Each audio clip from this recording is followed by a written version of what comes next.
అందరికీ నమస్తే. నిద్ర లేవగానే బోలెడన్ని మిస్ కాల్స్ అనమాట. వాట్సాప్ ఓపెన్ చేయగానే ఆయన ఎవరో ఒక పెద్ద మనిషి, వయసు అయిపోయిన ఆయన నా గురించి చాలా పచ్చి పచ్చి బూతులు మాట్లాడుతూ కనిపించారు. ఆయన సంస్కారవంతమైనటువంటి భాషకి నా మనస్ఫూర్తిగా ధన్యవాదాలు. నా మీద కేసు కూడా ఫైల్ చేశారట, మరి నాకైతే తెలీదు. ఒకవేళ మహిళల సంరక్షణ గురించి నేను మాట్లాడడమే నేరంగా భారతదేశంలో పరిగణించబడితే అలాంటివి మరికొన్ని 10 కాదు 100 వీడియోలు చేయడానికి నేను సిద్ధంగా ఉన్నాను. నా మీద 100 కేసులు ఎవరైనా పెట్టుకోవాలి అనుకుంటే దయచేసి పెట్టుకోవచ్చు. నాకు ఎలాంటి అబ్జెక్షను లేదు. మహిళల మానం, మహిళల ప్రాణం మహిళలకే ఇంపార్టెంట్ కానప్పుడు నేను దాని మీద స్పందించడానికి పదే సిద్ధంగా ఉన్నాను. 1000 కేసులు పెట్టినా నేనైతే వెనక్కి తగ్గేదే లేదు అన్నట్లుగా ఉంటాను. ఆయన పెద్ద మనిషి మాట్లాడిన భాష చాలా చాలా గొప్పగా ఉంది. వాళ్ళ తాడిపత్రి మహిళలు పతివ్రతలు, పక్క ఊర్లో ఉన్న వాళ్ళందరూ పతితలు అని మాట్లాడిన ఆయన గొప్ప భాషకి, గొప్ప సంస్కారానికి, అలాగే తాడిపత్రిలో ఉండే ప్రతి పతివ్రతకి, వారిని సమర్థిస్తున్నటువంటి ప్రతి పురుషుడికి కూడా మనస్ఫూర్తిగా ధన్యవాదాలు. కాకపోతే ఆ ఊరి మహిళలకు కానీ ఆ ఊరి పురుషులకు కానీ పాపం వాళ్ళు ఏమీ అనలేదు నన్ను. ఈయన చెప్పారనమాట, మా ఊరి మహిళలు అని చెప్పేసి. మరి నేను కూడా మహిళే కదా, నేనేమన్నా ఒక్క బూతు మాట మాట్లాడడం జరిగిందా? పోనీ ఆ పెద్ద మనిషి పేరైనా తీయడం జరిగిందా? అసలు ఆయన ఎవరో కూడా నాకు తెలియదు. ఇప్పుడు నేను తెల్లారి చూసే వరకు కూడా ఆడేదో జేసీ పార్క్ అన్నానా, జేసీ పార్క్ ఆయన కట్టించుకున్నదన్న సంగతి కూడా నాకేం తెలుసు. మరి ఏమీ తెలియకుండా ఎలా మాట్లాడతాం మా ఊరి చరిత్ర అని అంటున్నారు. తాడిపత్రే కాదు, ప్రతి ఊరికి ఓ గొప్ప చరిత్ర ఉంటుంది. తాడిపత్రి గొప్ప చరిత్ర అన్నది హిస్టరీకి సంబంధించింది అయితే, గాంజా, సిగరెట్టు, మందు, డ్రగ్స్ అన్నవి నేర చరిత్రలకు సంబంధించినవి. కాబట్టి నేరానికి ఊరి యొక్క చరిత్రలకు సంబంధం ఉండదు. అలాగే తాడిపత్రి నుంచి ఎంతోమంది ఇన్ఫ్లుయెన్సర్స్ ఇన్స్టాగ్రామ్లో ఉన్నారు. Instagram influencers are nothing but cinema actors. వాళ్ళు కూడా, వాళ్ళకి ఎంత క్రేజ్ ఉందో వీళ్ళకి కూడా అంతే క్రేజ్ ఉంది ఇప్పుడు సమాజంలో. మరి తెర మీద కనిపించే వాళ్ళందరూ ప్రాస్టిట్యూట్లు అని ఆయన అన్నారు. కాబట్టి దయచేసి తాడిపత్రి నుంచి ఎవరెవరైతే తెర మీద కనిపిస్తున్నారో, భవిష్యత్తులో సినిమా రంగంలోకి రావాలనుకుంటున్నారో, అమ్మ దయచేసి మీ అందరికీ రిక్వెస్ట్ చేస్తాను, ఎవరు రావద్దు. సినిమా ఇండస్ట్రీలో కేవలం ప్రాస్టిట్యూట్లు మాత్రమే ఉంటారు. మీ జేసీ ప్రభాకర్ రెడ్డి గారు చెప్పినట్లు తెర మీద కనిపించే మహిళలందరూ క్యారెక్టర్లెస్గా ఉంటారు, చాలా చాలా తప్పుగా ఉంటారు, గబ్బు గలీజ్ పనులు చేస్తుంటారు. కాబట్టి తాడిపత్రిలో ఉన్న వాళ్ళ మహిళలందరూ కూడా పతివ్రతలు. కాబట్టి దయచేసి ఎవ్వరూ కూడా తెర మీద కనిపించొద్దు. మీ అందాలు కానీ, మీ యొక్క ఆలోచనలు కానీ, మీ యొక్క రూపాన్ని కానీ కేవలం పెళ్లి వరకు మీ అమ్మా నాన్నలతో ఉంచి పెళ్లి తర్వాత మీ భర్తకి సమర్పించవలసిందిగా మనస్ఫూర్తిగా కోరుకుంటున్నాను. కానీ తాడిపత్రిలో ఉండే మహిళలకు స్వేచ్ఛ కావాలి. డీజే కొట్టుకోవాలి, 1 o'clock వరకు డాన్సులు చేయాలి, స్వతంత్రం కావాలి, అన్నీ కావాలి. ఏదైనా సరే ఆ ఊర్లోనే జరగాలి. కాబట్టి ఆ ఊరి వరకే ఉంచుకోండి. దయచేసి ఎవరెవరైతే భవిష్యత్తులో తాడిపత్రి నుంచి సినిమా ఇండస్ట్రీలోకి రావాలనుకుంటున్నారో, ఐఎమ్ రిపీటింగ్, భవిష్యత్తులో ఎవరెవరైతే అమ్మాయిల సినిమా రంగంలోకి రావాలనుకుంటున్నారో, ఇన్స్టాగ్రామ్ ఇన్ఫ్లుయెన్సర్గా ఉండాలి అనుకుంటున్నారో, లేకపోతే సీరియల్ యాక్టర్లు అవ్వాలనుకుంటున్నారో, మోడలింగ్ అవ్వాలనుకుంటున్నారు, దయచేసి రావద్దమ్మా. సినిమా ఇండస్ట్రీలో ఉండేవాళ్ళు ప్రాస్టిట్యూట్స్. కాబట్టి తెర మీద కనిపించేటటువంటి అంశాన్ని మీరు వెనక్కి తీసుకొని తాడిపత్రిలో పవిత్రంగా బతకాలని చెప్పేసి తాడిపత్రి మహిళలకి, వారి యొక్క అన్నదమ్ములకి, తల్లిదండ్రులకి, భర్తలకి, బాయ్ ఫ్రెండ్స్కి అందరికీ నా మనవి, జేసీ గారి మాట వినండి. తెర మీదకి ఎవ్వరూ మహిళలు కనిపించవద్దు. మీరు ఏ పార్టీలు చేసుకున్నా, ఏ డీజేలు కొట్టుకున్నా, ఏ అర్ధరాత్రి వరకు ఎగిరినా, ఏ స్వతంత్రాన్నైనా సరే తాడిపత్రిలో మాత్రమే చేసుకోండి. మీరు ఎప్పటికీ పతివ్రతల్లాగా ఉండాలని.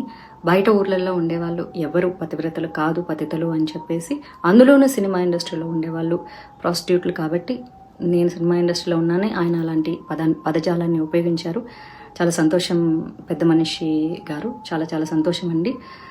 అయితే జేసీ అస్మిత్ రెడ్డి గారు తాడిపత్రి ఎమ్మెల్యే అంట. ఆయన గురించి నేను బాగా విన్నాను. Is very youngster, very nice person, చాలా పొలైట్గా మాట్లాడతారట. కాకపోతే సొంత తండ్రి అంత దారుణంగా మాట్లాడుతుంటే ఆయన కూడా ఖండించలేని పరిస్థితులు ఉండింటారు.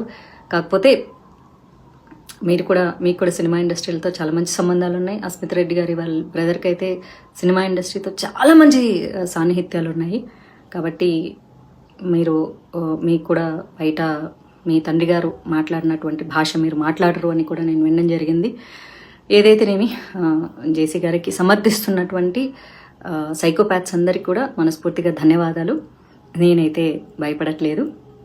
భయం అంటే ఏంటో కూడా నాకు తెలియదు. ఎందుకంటే పుట్టడం సహజం, మరణించడం కూడా సహజం. మధ్యలో జరిగేవన్నీ మన కర్మల్ని బేస్ చేసుకునే ఉంటాయి. కాబట్టి నన్ను మీరు కిడ్నాప్ చేయాలనుకుంటే చేసుకోవచ్చు, లేకపోతే మీరు చెప్పినటువంటిది ఏదైనా మర్డర్ చేస్తారంటే కూడా చేసుకోవచ్చు. ఎందుకంటే నా తలరాతలో ఏం రాసి ఉంటే అది జరుగుతుంది తప్ప నా తలరాతలో రాయింది ఏది జరగదు. ఒక కృష్ణ ప్రేమికురాలుగా చెప్తున్నాను, నేను రాజ్యాంగబద్ధంగా చాలా చక్కగా మాట్లాడాను. మహిళల స్వేచ్ఛ గురించి, స్వతంత్రం గురించి, సేఫ్టీ గురించి మళ్ళీ మళ్ళీ మాట్లాడుతూనే ఉంటాను. జేసీ ప్రభాకర్ రెడ్డి గారు అయితే చాలా చక్కగా మహిళలకు స్వేచ్ఛ కావాలి, స్వతంత్రం కావాలి, మహిళలు ఇంట్లో కూర్చోకూడదు అని చెప్పి ఒక మహిళనైనా నన్ను అమ్మ నా బూతులు తిట్టడం జరిగింది. పాముకి 2 నాలుకలు ఉంటాయి, మనిషికి ఒళ్ళంతా విషం ఉంటుంది. ఆ విషముతో కూడినటువంటి పాము నాలికలా మాట్లాడినటువంటి మీ యొక్క వయసుకి కూడా నాకు మర్యాద ఇవ్వాలని ఉన్నా సరే మీ భాషకి మర్యాద ఇవ్వలేక, ఇక ఎలాగూ వయసు అయిపోయింది కాబట్టి మిమ్మల్ని అనుసరించి మీరు మాట్లాడేవి చేదు మాటలు నచ్చే ఎంతోమంది సైకోపాత్స్లు ఉంటారు. కాబట్టి మీ అందరికీ నా పాదాభివందనాలు. మీ యొక్క గొప్ప సంస్కారానికి నేనైతే తలదించేది లేదు. మాధవిలత పసుపులేటి, కర్మ will be back. I stay with good karma. You are going in a wrong way. కాబట్టి మీ కర్మలకు మీరే బాధ్యులు తప్ప నేను కాదు. ఒకవేళ భగవంతుడు నాకు ఆ కష్టాలు మీ వల్లే రాసి పెట్టి ఉంటే అది కూడా నా కర్మలో భాగం అనుకుంటాను తప్ప నేను తప్పు చేశానని ఒప్పుకోను. రాజ్యాంగబద్ధంగా చాలా సక్రమంగా మాట్లాడాను. మీరు రాజ్యాంగాన్ని తప్పి నీతి తక్కువ మాటలు మాట్లాడారు. కాబట్టి మీ యొక్క కుసంస్కారానికి ఈ వయసులో మీరు సిగ్గుపడాలి. మీ భార్య కానీ, మీ ఇంట్లో ఆడవాళ్ళు కానీ, మీ కోడల్లో కూతుర్లో మరి మీ యొక్క భాషని వారు సమర్థిస్తున్నందుకు ఆ మహిళా మహారాణులకు పాదాభివందనాలు. కాకపోతే మిమ్మల్ని ఏమీ అనలేక వాళ్ళు మౌనంగా రోధిస్తున్నందుకు వాళ్ళ రోదనకు నా సంతాపం. ఆ విషముతో కూడినటువంటి పాము నాలికలా మాట్లాడినటువంటి మీ యొక్క వయసుకి కూడా నాకు మర్యాద ఇవ్వాలని ఉన్నా సరే మీ భాషకి మర్యాద ఇవ్వలేక, ఇక ఎలాగూ వయసు అయిపోయింది కాబట్టి మిమ్మల్ని అనుసరించి మీరు మాట్లాడేవి చేదు మాటలు నచ్చే ఎంతోమంది సైకోపాత్స్లు ఉంటారు. కాబట్టి మీ అందరికీ నా పాదాభివందనాలు. మీ యొక్క గొప్ప సంస్కారానికి నేనైతే తలదించేది లేదు. మాధవిలత పసుపులేటి, కర్మ will be back. I stay with good karma. You are going in a wrong way.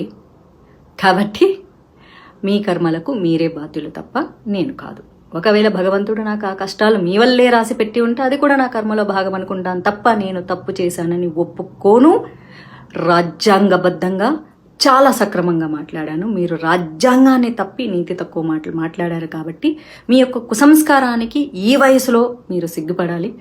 మీ భార్య కానీ, మీ ఇంట్లో ఆడవాళ్ళు కానీ, మీ కోడల్లో కూతుర్లో మరి మీ యొక్క భాషని వారు సమర్థిస్తున్నందుకు ఆ మహిళా మహారాణులకు పాదాభివందనాలు. కాకపోతే మిమ్మల్ని ఏమీ అనలేక వాళ్ళు మౌనంగా రోధిస్తున్నందుకు వాళ్ళ రోదనకు నా సంతాపం.